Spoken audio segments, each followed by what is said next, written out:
तृषार्थ को जलदान महापुण्य।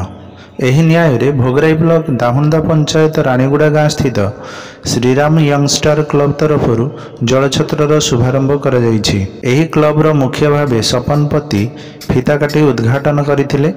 एथिरे कमरदा थाना एसआई करण मारांडी जोगदेवा सहित गौरहरि पाल, बिजू दास, विजय पाल, मनोज पति, प्रफुल्ल पाल, सागर पाल, विवेक पाल सहयोग करथिले। ग्रीष्म प्रवाह सारा भोगराई कलबल होउथिबा बेले क्लबर सदस्य माने रास्ता रे यातायात करुथिबा लोकंकु जलदान करथिले। बालेश्वर जिल्लार भोगराई ब्लॉक दीर्घ 3 दिन धरी ताती आ गुळगुळी रे सिझुथिला बेले आज दिन रे मध्य तापमात्रा 37 डिग्री टपि जाइथिला। एपरि परिस्थिति रे श्रीराम यंगस्टार क्लब तरफरु जलछत्र उद्घाटन को साधारण रे प्रशंसा करा जाइछि।